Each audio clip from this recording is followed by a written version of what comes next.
Yoga purvoktaḥ. Om Namo Bhagavate Vasudevaya. Om Namo Bhagavate Vasudevaya. Namo Bhagavate Vasudevaya. Om Namo Bhagavate Vasudevaya. Vasudevaya. Om Namo Bhagavate Vasudevaya. Om Vishnupadaya Krishna Prasthaya Bhutale Śrīmate Bhakti-yogaḥ Swami Niti Namane Namaste Saraswati Deve Gauravani Pracharane Nirvishesha Shunyavadi Paschatya Desha Talane Śrī Krishna Chaitanya Prabhu Nityananda Śrī Advaita Gadadhar Śrīvasadi Bhakti-yogaḥ. Hare Krishna Krishna Krishna Hare Hare Hare Rama Rama Rama Hare Hare. Reading from Śrīmad Bhagavatam 11, chapter 19, verse 19. Bhakti-yoga puraivoktaḥ prīyamāṇāya nagha punaś kathayiṣyāmi mad-bhakteḥ kāraṇaṁ param. O sinless Uddhava, because you love me, I previously explained to you the process of devotional service. Now I will again explain the supreme process for achieving loving service unto me. Purport. Although Lord Kṛṣṇa previously described bhakti-yoga to Uddhava, Uddhava is not yet satisfied because he loves Lord Kṛṣṇa. Anyone who loves the Lord cannot be fully satiated by discussions of devotional service mixed with descriptions of mere Vedic duties and analytic philosophy. The supreme stage of conscious existence is pure love of Krishna, and one who is addicted to Lord Kṛṣṇa desires to constantly drink the nectar of such topics. Lord Kṛṣṇa has given an extensive survey of many aspects of human civilization, including the varṇāśrama-dharma system and processes of distinguishing between matter and spirit, renouncing such gratification, and so forth. Now, Uddhava is hankering to hear specifically about pure devotional service to Lord Kṛṣṇa, and the Lord thus returns to that topic.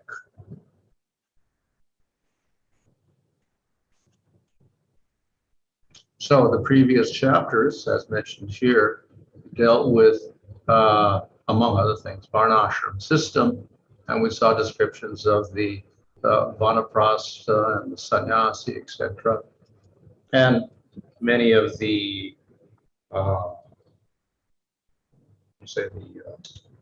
descriptions were a little bit difficult for us to imagine following at the present time. Because இந்த பதத்தில் குறிப்பிட்டுள்ளது போல் இதற்கு முந்தைய அத்தியாயங்களில் வர்ணாசிரம முறை மற்றும் வானப்பிரஸ்தம் சந்நியாசம் போன்ற மற்ற அனைத்து முறைகளை பற்றிய விளக்கங்களை பகவான் உத்தவருக்கு தந்திருக்கிறார் என்பதை பார்த்தோம். So the Bhagavatam contains many things. It has this varṇāśrama system, it has jnana yoga and ashtanga yoga, as well as bhakti yoga. Srimad பாகவதத்தில் அனைத்து விஷயங்களும் தரப்பட்டிருக்கின்றன. வர்ணாசிரம முறை இருக்கின்றது, ஞான யோகம் இருக்கின்றது, அஷ்டாங்க யோகம் முறையும் விளக்கப்பட்டிருக்கிறது. அது மட்டுமல்லாமல் பக்தி யோகமும் இருக்கிறது. But it is difficult, or one cannot expect a person to try to do all of these perfectly. ஆனால் நாம் ஒருவரை இவை அனைத்தையும் நல்ல விதத்தில் நடைமுறைப்படுத்த இயலும் என்று நாம் எதிர்பார்க்க முடியாது. As Krishna explains in Bhagavad Gita, they are meant for people with different qualifications. பகவான் கிருஷ்ணர் பகவத்கீதையிலும் வெவ்வேறு தரத்தில் மனிதர்கள் இருக்கின்றனர், வெவ்வேறு தகுதியுடைய மனிதர்கள் இருக்கின்றனர் என்று குறிப்பிடுகிறார். So those who are the lower gunas, they practice varṇāśrama. ஒரு சிலர் வர்ணாசிரம முறையை கடைபிடிப்பவர்கள் ஆவர். Those who are in sattva guna practice jnana and ashtanga yoga. சத்விக குணத்தில் இருக்கக்கூடியவர் ஞானம் மற்றும் அஷ்டாங்க யோக சாங்கிய யோகத்தை கடைபிடிப்பவர்கள் ஆவர். And by progressing up to sattva guna and practicing jnana and yoga, they can get mukti. அதே சாத்விக குணத்தில் அதை மேலும் தீவிரமாக கடைபிடிக்கும் பொழுது அவர்கள் முக்தியையும் அடைகின்றனர். But that is not the purpose of Bhagavatam. ஆனால் பகவதத்தின் நோக்கம் அதுவல்ல. nor is it the purpose of Bhagavad Gita. பகவத்கீதையின் நோக்கமும் அதுவல்ல. The purpose of Bhagavad Gita and Bhagavatam is to practice bhakti-yoga. Bhagavad Gita மற்றும் பாகவதத்தின் பிரதானமான நோக்கமானது பக்தி யோகத்தை கடைபிடிப்பதாகும். So, because we have this progression from karma yoga to jnana yoga, sangha yoga, and bhakti yoga, we may think that we have to do all of these other things before we do bhakti yoga. ஆகையால் சில சமயம் நமக்கு ஒரு எண்ணம் ஏற்படலாம், படிப்படியாக கர்மயோகத்திலிருந்து ஞான யோகம், ஞான யோகத்திலிருந்து என்று மேலும் மேலும் உயர்வடைந்து பக்தி யோகத்தை அடைவதற்காக நாம் இவை அனைத்தையும் கடைபிடிக்க வேண்டும் என்ற எண்ணம் நமக்கு எழலாம். However, that is not true. எவ்வாறு இருப்பினும் அது உண்மை அல்ல. One can start by doing bhakti yoga. நேரடியாக ஒரு பக்தி யோகத்திலிருந்தே துவங்கலாம். One simply has to be qualified. அதற்கான தகுதியை மட்டுமே அவர் பெற வேண்டும். So, as I've always mentioned, the qualification for bhakti is faith, not varṇāśrama, not jnana or yoga. ஆகையால் தான் பக்திக்கான பிரதானமான தகுதியை நம்பிக்கை என்று குறிப்பிட்டுள்ளோம். You can perfect karma yoga, jnana yoga, or sangha yoga, but that doesn't make you qualified for bhakti. ஆனால் நாம் கர்மயோகம், ஞான யோகத்தில் தீவிரமாக தேர்ச்சி அடைவது என்பது பக்திக்கான ஒரு தகுதியாக பார்க்க இயலாது. So, therefore, the bhakti yoga, even though it comes after the other ones in the progression, it can be started without the other processes also. ஒரு விதத்தில் பார்த்தால் பக்தி யோகம் படிப்படியாக உயர்ந்து மற்ற அனைத்து வழிமுறைகளுக்கு பிறகு வந்தாலும் கூட அந்த பக்தி யோகத்தை கடைபிடிப்பதற்கு நமக்கு வேற எந்த மார்க்கத்தின் தகுதியும் தேவையில்லை. So the qualification is faith, and faith does not depend on karma yoga, jnana yoga, or ashtanga yoga. ஆகையால் தேவையான முக்கியமான தகுதி நம்பிக்கையாகும். அந்த நம்பிக்கை கர்மயோகம், ஞான யோகம் மற்றும் அஷ்டாங்க யோகத்தை சார்ந்தது அல்ல. Of course, within the karma yoga, jnana yoga, and ashtanga yoga, there is a little bhakti. எவ்வாறு இருப்பினும் கர்மயோகம், ஞான யோகம், அஷ்டாங்க யோகம் இவை அனைத்திற்குள்ளும் சிறிதளவு பக்தியும் இருக்கிறது. Karma yoga, among the devatas, you must also worship Vishnu. கர்மயோகத்தில் மற்ற தேவதைகளின் வழிபாடுடன் சேர்த்து பகவான் விஷ்ணுவையும் வழிபட வேண்டும். And the jnana yogi must also worship Vishnu. ஞான யோகியும் விஷ்ணுவை வழிபட வேண்டும். And the ashtanga yogi must worship Paramatma. அஷ்டாங்க யோகியோ பரமாத்மாவை வழிபட வேண்டும். So, though there is that bhakti there, the main element of bhakti is caused by mercy of devotees, not by these processes. அந்த மார்க்கங்களில் பக்தி ஓரளவு இருந்தாலும் கூட, ஆனால் பக்தியின் பிரதானமான ஒரு உந்துதல் பக்தர்களின் கருணையின் மூலமாக அடையப்பெறுகிறது. And practice pure bhakti, that requires the mercy of devotees practicing pure bhakti. நாம் தூய பக்தி தொண்டை கடைபிடிக்க வேண்டும் என்றால் அது போன்ற ஒரு மாசற்ற பக்தி தொண்டை கடைபிடிக்கும் தூய பக்தர்களின் கருணை நமக்கு தேவைப்படுகிறது. And thus, if the devotee gives mercy to a person in Rajaguna or Tamaguna, they can develop faith and they can practice bhakti.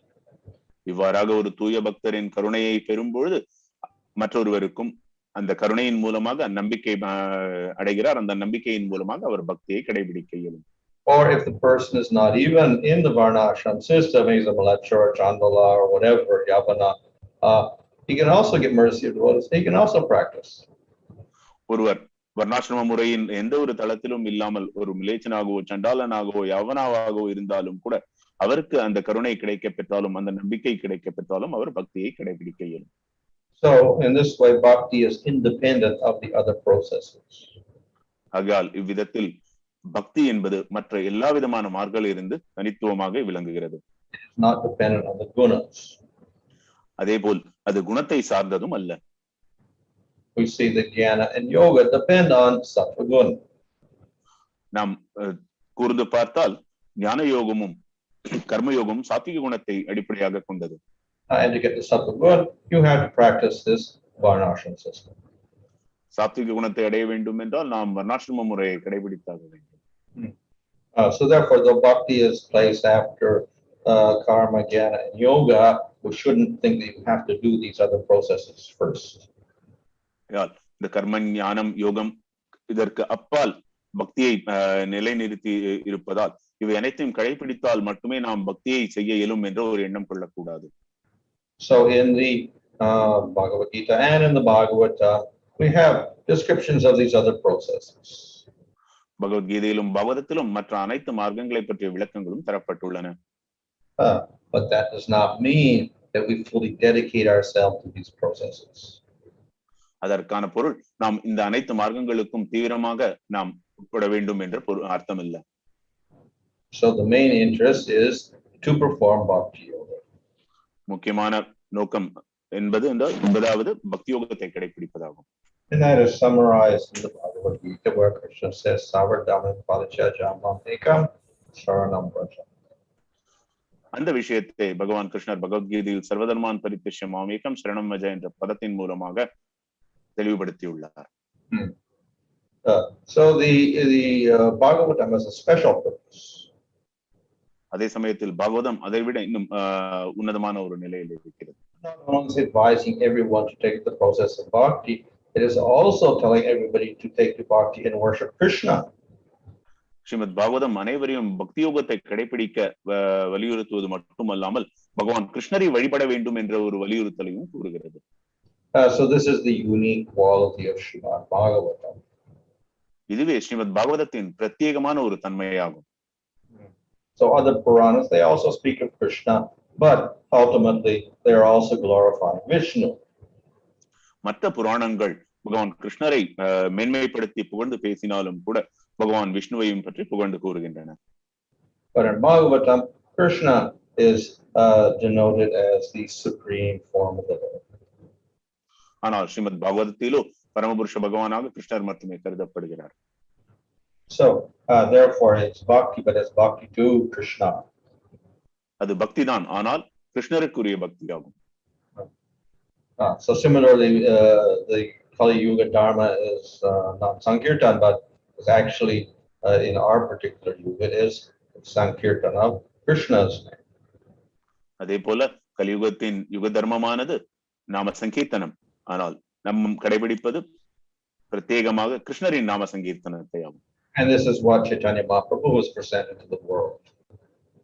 இதைத்தான் பகவான் ஸ்ரீ சைத்தன்ய மகாபிரபு அகில உலகத்திற்கும் பரப்பியுள்ளார். So the bhakti to Krishna is a little different from the bhakti towards other forms of the Lord. கிருஷ்ணரை நோக்கி நாம் கடைபிடிக்கும் பக்தியானது பகவானுடைய மற்ற அம்சங்களை நோக்கி கடைபிடிக்கும் பக்தியை விட சற்று வேறானது. So if one wants to attain Krishna Vrindavan, then one has to practice rāgānugā bhakti. ஒருவர் விருந்தாவனத்தில் இருக்கும் கிருஷ்ணரை அடைய வேண்டும் என்ற எண்ணம் கொண்டால் அவர் நிச்சயமாக ராகானுக பக்தியை கடைபிடிக்க வேண்டும். And this is of course the goal of the devotees, to enter into the pastimes of Vrindavan. பக்தர்களின் பிரதானமான நோக்கமும் இதுவே, பகவான் விருந்தாவனத்தில் இருக்கும் கிருஷ்ணரின் லீலைகளோடு கலந்து கொள்வதாகும். And therefore at a certain point the devotee has to practice rāgānugā bhakti. ஆகையால் ஒரு காலகட்டத்தில் கண்டிப்பாக பக்தர்கள் ராகானுக பக்தியை கடைபிடித்தாக வேண்டும். So in other words, it is not so much clearly defined, but we see in the Nectar devotion that Rupa Goswami makes this very clear distinction. பக்தி சாமிர்த சிந்துவின் மூலமாக ஸ்ரீல ரூப கோஸ்வாமி இந்த வகைப்பாடுகளை தெளிவாக குறிப்பிட்டுள்ளார். So in order to approach Krishna in Vrindavan, we have to have that proper mood. ஆகையால் விருந்தாவனத்தில் இருக்கும் கிருஷ்ணரை அடைய வேண்டும் என்றால் அதற்குரிய அந்த சுபாவம் இருக்க வேண்டும். And though rules are important for us to advance, at the same time, the emphasis is upon the spontaneous love that we should feel for Krishna. ஒரு விதத்தில் சட்டதிட்டங்கள் மிக மிக முக்கியமானது என்று நாம் பார்த்தாலும் அதே சமயத்தில் இயல்பாக இருக்கக்கூடிய அந்த அன்பானது, கிருஷ்ணரின் பெயரில் உள்ள அன்பானதும் மிகவும் முக்கியமானதாகும். So here Uddhava is requesting Krishna, and then Krishna is going to explain more details of the process of bhakti. ஆகையால் இங்கு உத்தவர் கிருஷ்ணரிடத்தில் இந்த வினாவை எழுப்பியுள்ளார். கிருஷ்ணரும் அந்த பக்தியை பற்றிய விளக்கமான தகவல்களை தரப்போகிறார். As we know, bhakti has many angas, many elements. இதற்குள் பற்பல அங்கங்கள் இருக்கின்றன என்பதை நாம் பார்த்திருக்கிறோம். One of the major elements is deity worship. இதற்கான ஒரு முக்கியமான அங்கமானது விக்கிரக ஆராதனையாகும். But we also see that in Chaitanya Mahaprabhu's movement, the main item is Sankirtan. அதே சமயத்தில் சைத்தன்ய மகாபிரபுவின் இந்த இயக்கத்தில் நாமசங்கீர்த்தனத்திற்கும் முக்கியத்துவம் அளிக்கப்பட்டுள்ளது. And this is also pointed out in the 11th canto of Bhagavatam as the Yuga Dharma. Srimad பாகவதத்திலும் இது யுக தர்மமாக விளக்கப்பட்டுள்ளது. So therefore the process of kirtan takes prominence for us. ஆகையால் நமக்கு நாமசங்கீர்த்தனமானது முக்கியத்துவம் பெறுகிறது. So we have to take all of these instructions in their proper perspective. ஆகையால் இந்த கட்டளைகளை நாம் சரியான விதத்தில் எடுத்துக்கொள்ள வேண்டும். We have to see the other processes in relation to bhakti. மற்ற மார்க்கங்களையும் பக்தியோடு தொடர்பு படுத்தியே நாம் பார்க்க வேண்டும். And then we have to see the Vedic bhakti and rāgānugā processes. அது மட்டுமல்லாமல் வைதிக பக்தி மற்றும் rāgānugā பக்தியையும் நாம் முயற்சிக்க வேண்டும். And then we have to also see the different angas of bhakti, and among them we put the process of chanting Krishna's name at the top. மற்ற பக்தியின் மற்ற அங்கங்களை நாம் பார்க்கும்போது நாமசங்கீர்த்தனத்தை செய்வதை முக்கியத்துவம் கொடுக்க வேண்டும். So this may not be clear from all the explanations, but this is the actual conclusion. இந்த விளக்கங்களிலிருந்து இது நமக்கு தெளிவாக இல்லாமல் இருக்கலாம், ஆனால் இதுவே இதனுடைய முடிவான அறிவுரையாகும். So the 11th canto is a lot of it is dedicated to Uddhava asking questions and Krishna replying. 11வது ஸ்கந்தமானது பிரதானமாக உத்தவர் கிருஷ்ணரிடத்தில் கேட்கக்கூடிய கேள்விகள் and அதற்கான பதில்களாகும். In the Bhagavad Gita, Krishna tells Arjuna, because you're my friend, I am teaching you this knowledge. பகவத்கீதையிலும் கிருஷ்ணர் அர்ஜுனனிடம் நீ என்னுடைய நெருக்கமான நண்பன், ஆகையால் உனக்கு இந்த அறிவுரைகளை கூறுகிறேன் என்கிறார். And in this canto, Krishna says that Uddhava, you're non-different from me. He also praises him as a very intimate devotee. அது மட்டுமல்லாமல் இந்த 11வது ஸ்கந்தத்திலும் உத்தவரை பார்த்து எனக்கும் உனக்கும் எந்த விதமான வித்தியாசமும் இல்லை, நீ என்னுடன் மிகவும் நெருக்கமானவன் என்றும் கூறுகிறார். So we see here, he actually gives Uddhava more detailed knowledge than he gave to Krishna in the Bhagavad Gita. இங்கு நாம் கவனித்து பார்த்தால் பகவத்கீதையில் கிருஷ்ணர் அர்ஜுனருக்கு எந்த அளவுக்கு ஒரு ஞானத்தை கொடுத்தாரோ அதை விட மிக அதிகமான அளவில் உத்தவருக்கு தருகிறார். The Bhagavad Gita, we do not have details of the different varnas and ashramas. பகவத்கீதையில் வெவ்வேறு வர்ணங்கள் மற்றும் ஆசிரமங்களின் தெளிவான தகவல்கள் இல்லை. And we don't get details of the different angas of bhakti. அதே போல வெவ்வேறு பக்தியின் வெவ்வேறு அங்கங்களை பற்றிய தகவல்களும் இல்லை. But here in the Bhagavatam, we get all of these details explained to Uddhava. ஆனால் ஸ்ரீமத் பாகவதத்தில் கிருஷ்ணர் உத்தவருக்கு இந்த அனைத்து விஷயங்களையும் தருவதை நாம் பார்க்கிறோம். So we see from the Brihad Bhagavatamrita that of all the devotees, including the Pandavas and the Yadavas, etc., the dearest was Uddhava. ஆகையால் நாம் பிருஹத் பாகவதத்திலிருந்தும் நாம் பார்க்கலாம், அனைத்து விதமான பக்தர்களுக்கு இடையில் பாண்டவர்கள், யாதவர்கள் மற்றும் இவர்கள் அனைவருக்கு மத்தியிலும் உத்தவர் கிருஷ்ணருக்கு மிகவும் நெருக்கமானவராக இருந்தார். It was with Uddhava that Krishna could talk about Vrindavan. உத்தவரிடத்தில் தான் கிருஷ்ணர் விருந்தாவனத்தை பற்றி பேச முடிந்தது.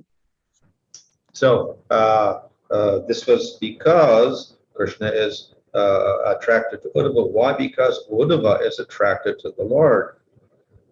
ஏன் கிருஷ்ணருக்கு உத்தவர் பேரில் இந்த அளவுக்கு ஒரு அன்பு, ஒரு கவனம் என்றால் உத்தவர் கிருஷ்ணர் பேரில் அதிகமான ஒரு அன்பை வைத்திருந்தார். So because of Uddhava's devotion, Krishna had great attraction to him. உத்தவரின் பக்தியின் காரணத்தினால் கிருஷ்ணர் உத்தவரால் கவர்ந்து இழுக்கப்பட்டார். So he expresses that in this verse where he describes Uddhava as one who is very, very in love with Krishna. இந்த பதத்தில் பகவானே அதை குறிப்பிடுகிறார். உத்தவர் பகவான் கிருஷ்ணருடன் மிக மிக நெருக்கமான அன்பான தொடர்பில் இருக்கிறார். And as Krishna explains in the Bhagavad Gita, as you worship me, I respond to you. அதேபோல் கிருஷ்ணர் பகவத்கீதையிலும் குறிப்பிட்டிருக்கிறார், எந்த அளவுக்கு என்னை வழிபடுகிறாயோ அதை பொறுத்து நான் பிரதிபலிக்கிறேன் என்கிறார். So because of Uddhava's great bhakti, Krishna responded with equal bhakti and explained many details. உத்தவர் எந்த அளவுக்கு பக்தியுடன் கிருஷ்ணரை அணுகினாரோ, கிருஷ்ணரும் அதே போல அதிகமான தகவல்களோடு உத்தவருக்கு பதில்களை கூறுகிறார். So in this verse, Krishna talks about bhakti as the supreme cause. இந்த பதத்தில் பகவான் கிருஷ்ணர் உத்தவரிடத்தில் பக்தியை எல்லா விதமான விஷயங்களுக்கும் காரணமாக அமைகிறது என்கிறார். In other words, this is a supreme cause for spiritual advancement, supreme cause of solving all problems. ஆகையால் இந்த பக்தியை எல்லா விதமான பிரச்சனைகளை தீர்ப்பதற்குமான பிரதானமான ஒரு வழியாகும். So all goals are fulfilled by the process of bhakti. எல்லா விதமான இலக்குகளும் பக்தியை கடைபிடிப்பதன் மூலமாக நிறைவேறுகிறது. So in this way, Krishna is praising the process of bhakti. இந்த விதத்தில் கிருஷ்ணர் பக்தி மார்க்கத்தை மிகவும் போற்றி புகழ்கிறார். And though we do have karma yoga, jnana yoga, and ashtanga yoga, their causes are ultimately bhakti. கர்மயோகம், ஞான யோகம், அஷ்டாங்க யோகம் அவை அனைத்தும் இருந்தாலும் கூட அவை நம்மை அழைத்து செல்வது பக்தி இடத்திலே. So in this way, Krishna is stating a very interesting fact here. ஒரு முக்கியமான ஒரு உண்மையை கிருஷ்ணர் இங்கு குறிப்பிட்டுள்ளார். Hare Krishna. Hare Krishna Maharaj. Thank you so much, Maharaj. Maharaj, you spoke about Vrindavan Krsna and loving service to Supreme Lord is special, and more special is the development of love for Krishna himself, and that is manifested by the gopis, Maharaj. Maharaj, my question is, in the 10th canto, Sukadeva Goswami is mentioning that one who understands the gopis' love for Krishna, and this comes after the Rasa Leela, is that one who understands this properly will develop prema bhakti. But at the same time, Maharaj, we see that these pastimes, are not so widely discussed because these are probably most confidential aspects and pastimes. So how do we understand this, Maharaj, that on one hand, Sukadeva Goswami is saying you will develop only when you understand this, but for a sadhaka bhakta, how does he understand? Because it's not widely being discussed. It's not accessible so much, Maharaj.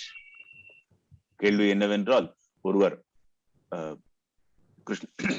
கிருஷ்ணர் பேரில் கோபிகளுக்கு இருக்கக்கூடிய அந்த அன்பை புரிந்து கொள்வது என்பது கிருஷ்ணரின் பேரில் பிரேமையை நாம் வளர்த்துக் கொள்வதற்கு சாதகமாக இருக்கும். அதே சமயத்தில் இந்த விஷயங்கள் அனைத்தும் மிக ரகசியமானவை என்றும் குறிப்பிடப்பட்டுள்ளது. ஒரு சாதாரண சாதக பக்தர் இந்த முரண்பாட்டினை எவ்வாறு புரிந்து கொள்வது? So certainly Krishna's statement is true. நிச்சயமாக கிருஷ்ணரின் வாக்கியம் உண்மையானதாகும். Nevertheless, you could also develop bhakti by hearing about Mother Yasoda's love for Krishna.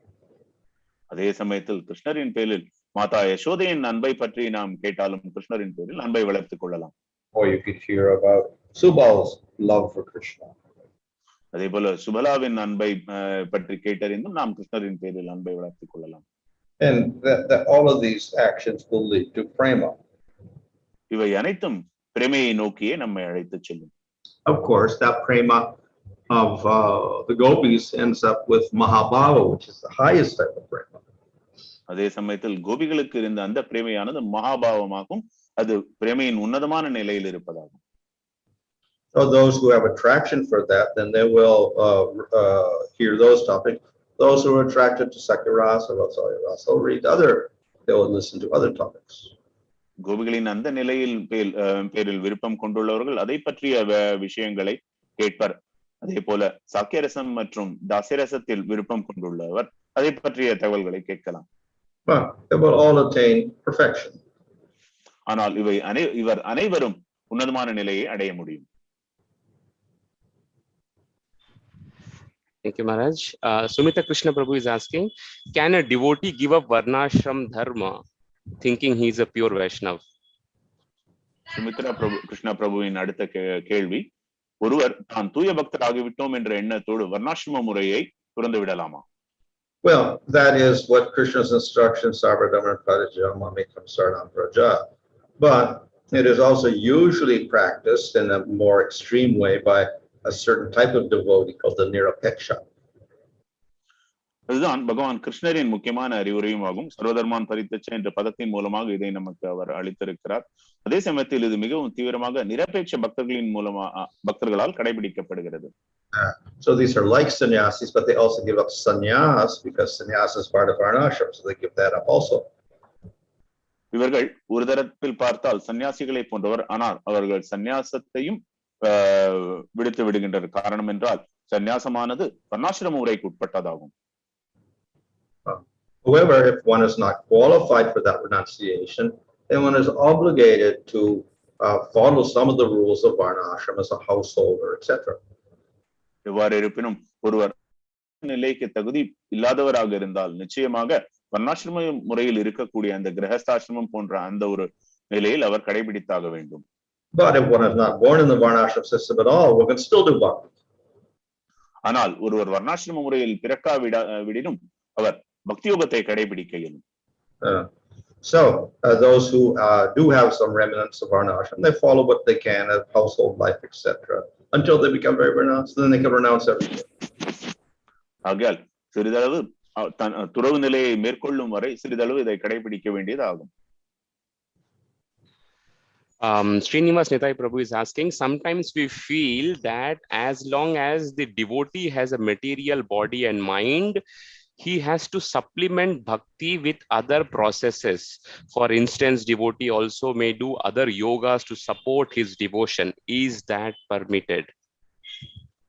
அடுத்த கேள்வியானது ஸ்ரீனிவாஸ் நிதாய் பிரபுவிடமிருந்து, எந்த காலம் வரை நாம் பௌதிக சரீரம் மற்றும் புலன்களை பெற்றுள்ளோமோ அதுவரை நாம் இதை கடைபிடிக்க வேண்டும் என்ற ஒரு வர்ணாசிரம முறையின் மற்ற அங்கங்களை சற்று கடைபிடிக்க வேண்டும் என்ற ஒரு நிலை உள்ளதை இதை எவ்வாறு புரிந்து கொள்வது? So we do what is favorable, we reject what is unfavorable. நாம் எது நமக்கு பக்திக்கு சாதகமாக இருக்கின்றதோ அதை கடைபிடிக்க வேண்டும், எது சாதகமாக இல்லையோ அதை தவிர்க்க வேண்டும். So as assistance to bhakti, yes, we can practice varṇāśrama. பக்திக்கு அந்த வர்ணாசிரம முறை சாதகமாக இருக்குமேனு நாம் அதை கடைபிடிக்கலாம். However, as stated in the definition of bhakti, jnana karma jnana-vritam, those processes should not cover up or obstruct the bhakti in any way. எவ்வாறு இருப்பினும் நாம் பக்தியின் விளக்கத்தில் தந்திருப்பது போல அது ஞான கர்மாதி அனாவிருத்தம் என்று. ஆகையால் இவை அனைத்திலிருந்தும் மீண்டு உன்னதமான ஒரு நிலையில் அந்த பக்தியை கடைபிடிக்க வேண்டியது அவசியமாகும். If in any way they cause a lessening of the effect of bhakti or thinking of bhakti is not so important, then they become unfavorable.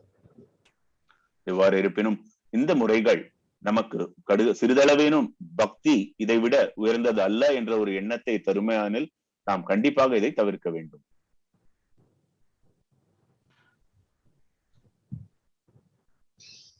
Hare Krishna Maharaj, just one second. I think Shyam Balram Prabhu has a question. I'll unmute him because he's not able to type it. Shyam Balram Prabhu, I've unmuted you. Please speak. Maharaj, Hare Krishna. You are explaining regarding this rāgānugā bhakti that if one want to enter in Vrindavan, they have to practice rāgānugā bhakti. But what is the qualification actually to perform the rāgānugā bhakti? Because Jiva Goswami says something, Rupa Goswami says something. So what actually the qualification to perform rāgānugā bhakti for a sadhaka? அடுத்த கேள்வி என்னவென்றால், ரகானுக பக்தியை கடைபிடிப்பதற்கு தேவையான தகுதி என்ன? ஏனென்றால் ஜீவ கோஸ்வாமி ஒரு சில விஷயங்களை விளக்கங்களை தருகிறார். ஸ்ரீல ரூப கோஸ்வாமி அவர்கள் ஒரு சில விளக்கங்களை தந்திருக்கிறார். ஒரு சாதகனுக்கு ரகானுக பக்தியை கடைபிடிப்பதற்கு தேவையான முக்கியமான தகுதி என்ன? So just as the qualification for bhakti is faith, not varṇāśrama or jnana or yoga, so the qualification for yoga is to have that greed for that attitude, the faith in the development of that type of bhakti. Maharaj, was that greed for that attitude? Is that one minute, Prabhu, can you unmute someone? there is a Yeah. bit of interference. 1 second, Prabhu. I'll do that. 1 second. Sorry. Yeah, I think Maharaj said greed, Prabhu. But Maharaj, please, you can confirm. Sorry, Maharaj. Can you please repeat? There was an interference. About that greed or great longing for that type of bhakti. ஆகையால் அந்த ஒரு ரகானுக பக்தியை நோக்கி நமக்கு ஒரு தீவிரமான ஒரு ஆசை, ஒரு பேராசை நமக்கு இருக்க வேண்டியது மிக அவசியமானதாகும். If one has attraction for Vishnu, then that's not a qualification. ஆகையால் சில சமயங்களில் ஒருவருக்கு பகவான் விஷ்ணுவின் பேரில் ஒரு தீவிரமான பற்றுதல் இருக்குமே எனில் அது ஒரு தகுதியாக நாம் பார்க்க இயலாது. If one is attracted to Krishna, but you like Krishna and Dwarka, then you're not qualified. அதே சமயத்தில் நமக்கு கிருஷ்ணரின் பேரில் ஒரு பற்றுதல் இருக்கலாம், ஆனால் அது துவாரகாதீசனான கிருஷ்ணரின் பேரில் இருந்தால் கண்டிப்பாக அது நமக்கு ஒரு தகுதியாக அமையாது. So you have to have great attraction for the devotees of Vraja. நிச்சயமாக விரஜபூமியில் இருக்கக்கூடிய அந்த தூய பக்தர்களின் பேரில் நமக்கு தீவிரமான ஒரு பற்றுதல் இருக்க வேண்டும். So that is natural. அந்த கவர்ச்சி இயற்கையானதாகும். Thank you, Maharaj. Jyoti Sundar Mataji is asking, what is the meaning of gradual development in bhakti is necessary? அடுத்த கேள்வி ஜோதி சுந்தர் மாதாஜியினுடையது. பக்தியில் படிப்படியாக முன்னேறுவது என்பதற்கான அர்த்தம் என்ன? Well, bhakti may develop gradually, may develop suddenly. பக்தி என்பது உடனடியாக ஏற்படலாம், சில சமயங்களில் நிதானமாக மெல்ல படிப்படியாக ஏற்படலாம். If there are no aparadhas, etc., it may develop very, very quickly. அபராதங்கள் எதுவும் இல்லை எனில் உடனடியாக ஏற்படலாம். If there are aparadhas, then it will develop gradually. அபராதங்கள் இருந்தால் மிக மிக நிதானமாகவே படிப்படியாகவே அது வளரும். Thank you, Maharaj. There's another question from Shakti Anbaragan Mataji. What is the connection between Vijnana, Pratyaksha Vagaman, Tattva Darshina and Tattva Darshina in reference to Bhagavad Gita verse 434 and direct perception? பகவத் கீதையில் குறிப்பிடப்பட்டுள்ளது போல தத்வதர்ஷி, பிரத்யக்ஷாவகமம், what was the third one, Prabhu?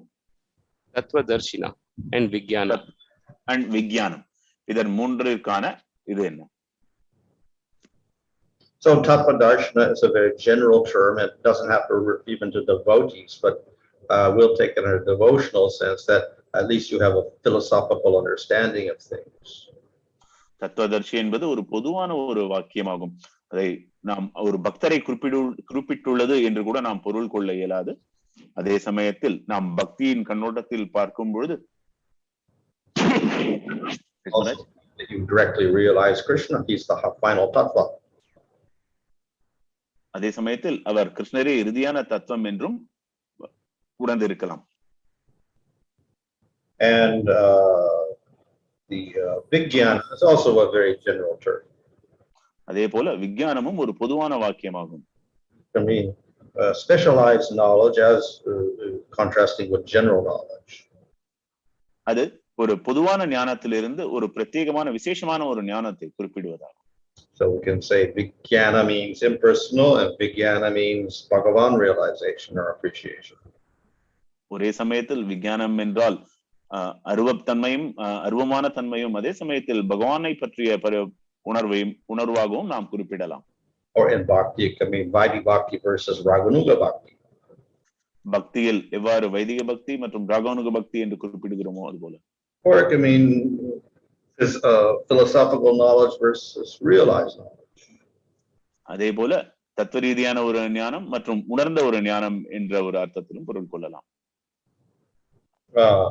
So this prataksha avagamam of directly understood or realized or whatever, that again it can be very general, but we can say that one can experience the results of bhakti even in sadhana.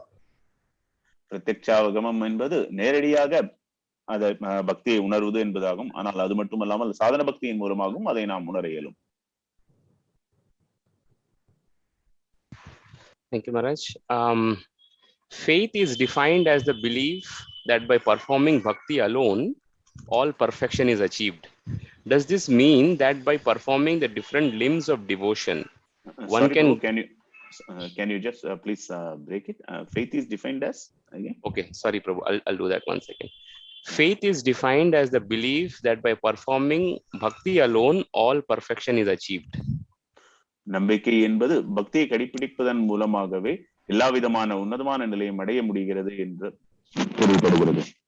Does this mean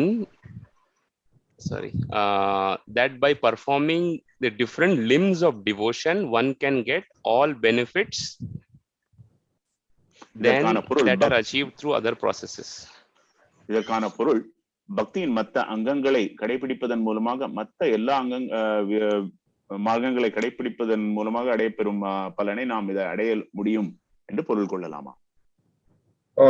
What is the question? If you perform one type of bhakti or what? Any type of bhakti? The question, Maharaj, is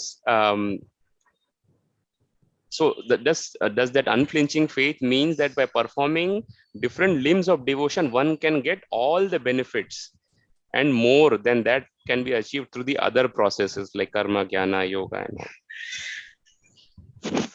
It can mean that, but generally you don't want the results of other processes. அந்த ஒரு பொருளிலும் நாம் எடுத்துக்கொள்ளலாம். அதே சமயத்தில் மற்ற மார்க்கங்களோடு அதை தொடர்புபடுத்தியும் நாம் பார்க்க கூடாது. So in other words, sarva siddhi hoy, everything is accomplished. For the devotee means ultimately he gets prema, and then he doesn't desire anything else. சர்வ சித்தி அனைத்தும் அடைந்து விடலாம் என்றும் அதே சமயத்தில் பக்தர் பிரேமி நிலையை அடைந்து விட்டால் அவர் அனைத்தையும் அடைந்து விட்டார். Maharaj, you mentioned about rāgānugā bhakti. We also see that rāgātmika bhakti is for those who are nitya siddhas. So even though one could get all perfection and be completely satisfied with that rasa with Krishna, but will there always be a subtle difference between rāgānugā and rāgātmika bhakti? ராகாத்மிக பக்தியை பற்றியும் நாம் பார்த்துள்ளோம். அந்த ராகாத்மிக பக்தியை அடைவதன் மூலமாகவும் நாம் இந்த உன்னத நிலையை அடைந்து அந்த ஆனந்தத்தை பெற முடியுமா? Rāgātmika bhakti is, of course, we say the nitya siddhas. Rāgānugā bhakti is a sadhana. ராகாத்மிக பக்தி என்பது நித்திய சித்தர்களுக்கானது. ராகானுக பக்தி என்பது ஒரு சாதனமாகும். If we attain perfection, we no longer call it rāgānugā. உன்னதமான நிலையை அடைந்து விட்டால் அதை ராகானுகம் என்று நாம் கூறுவதில்லை. Of course, we're still following the inhabitants of Vrindavan, but it's no longer a sadhana. விருந்தாவனத்தில் இருப்பவர்கள் அதை கடைபிடிக்கின்றனர். எவ்வாறு இருப்பினும் அது சாதனா அல்ல. Thank you, Maharaj. This question from Srinivas Nitai Prabhu. In the Brihad Bhagavatamritam, we see that Gopakumara had to go through different experiences before he finally attained the highest perfection. Guru Prabhu? பிருஹத் பாகவதத்தின் மூலமாக நாம் பார்ப்பது என்னவென்றால் கோபகுமாரர் வெவ்வேறு நிலைகளை கடந்து செல்ல வேண்டியிருந்தது. அதன் பின்னரே அவர் உன்னதமான ஸ்தானத்தை அடைந்தார். Does this mean that even if the highest goal is offered to the devotee, he has to qualify for it by the gradual process? இதற்கான பொருள் ஒரு பக்தருக்கு உன்னதமான அந்த ஒரு ஸ்தானம் என்பதை பற்றிய ஒரு விளக்கங்கள் தரப்பட்டாலும் அவர் இந்த மார்க்கங்களின் மூலமாக மட்டுமே அவர் இதை அடைய இயலுமா? Maharaj, we cannot hear you. Sorry. We are not able to hear you. Guru Prabhu, are you able to hear Maharaj? No, Maharaj. Maharaj is actually unmuted. We should be able to hear. Hare Krishna, Maharaj.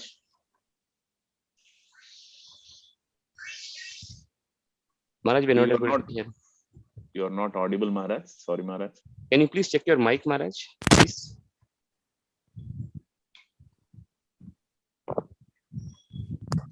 Hare Krishna. Yes, Maharaj. Yes, Maharaj. Now it's okay. So what was the question? I'll repeat that. Gopakumara, that he had to go through many experiences. Yeah. So no, it's not that everybody has to go to Brahmaloka and Shiva Loka, etc. That's not the idea. That is illustration that the highest goal is Goloka. And if one is striving for that, one is not satisfied with anything else. That's all it's illustrating. அது உன்னதமான ஒரு நிலை என்பது கோலோக விருந்தவானம் கோலோக விருந்தாவனமாகும் என்பதை தெளிவுபடுத்துவதற்காகவே இது போன்ற ஒரு விளக்கம் தரப்பட்டிருக்கின்றது. ஆகையால் ஒருவர் பிரம்மலோகம், சிவலோகம் போன்ற இடத்திற்கு சென்று பிறகு கோலோக விருந்தாவனத்தை அடைய வேண்டும் என்பதல்ல. This one more question from Jyoti Sundar Mataji. Is it necessary to do Vaidhi Bhakti in the beginning stages? ஆரம்ப நிலையில் வைதிக பக்தியை கடைபிடிக்க வேண்டியது அவசியமா? Well, if one is born with it, or if one begins bhakti and one is immediately attracted, then one could go to rāgānugā bhakti immediately. பிறப்பிலிருந்தே அவர் அந்த rāgānugā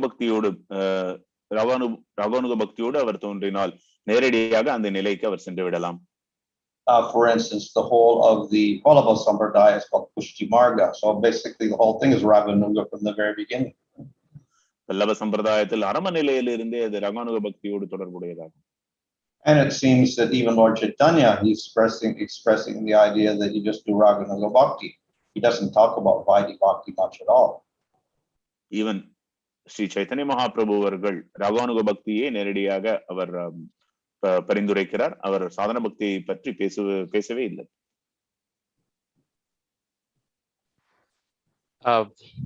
One last question, Maharaj. Maharaj, you mentioned about if somebody develops a great attraction immediately can reach rāgānugā very quickly. How does that happen, Maharaj? Because we see that we're all caught up, we're all materially consumption all the time. Then how does that happen for some people that they go very quickly, but some people are actually taking a much longer time? Could be previous life. They had some experience. கேள்வி என்னவென்றால், நீங்கள் குறிப்பிட்டுள்ளது போல சில சமயங்களில் இந்த கவர்ச்சி தீவிரமாக ஏற்பட்டால் rāgānugā பக்தியை எளிதாக அடையலும், ஆனால் நாங்களும் மற்ற வெவ்வேறு விஷயங்களில் ஈடுபட்டிருக்கின்றோம். அந்த நிலையில் அந்த கவர்ச்சியை எவ்வாறு அடைவது? அது சில சமயங்களில் பூர்வ ஜென்ம அந்த இதை பொறுத்ததாகும். Can it also be because, yes, as you mentioned, previous life, but also could be causeless mercy of a pure devotee, Maharaj? Can be. ஒரு தூய பக்தரின் கருணையை பொறுத்தும் அமையலாம். Thank you, Maharaj. We are on the top of the hour. I think we have covered all the questions. Just give me one question, Maharaj. Sumita Krishna Prabhu is asking, Maharaj, since Uddhava wants to hear about pure devotional service, okay, I've received only this much. One second, Maharaj. No more in YouTube. Mataji has already confirmed. No, I just received just half message. She says, since Uddhava wants to hear about the pure devotional service. That is what I only see here.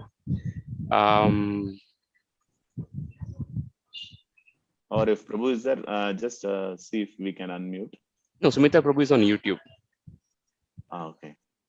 Mangalmay Malini Mataji, can you type the rest of the question if it is there, or can you confirm? Okay, it's only half. It has come. Thank you so much, Maharaj, for your time. Dandavat pranam. Dandavat pranam, Maharaj. Hare Krishna.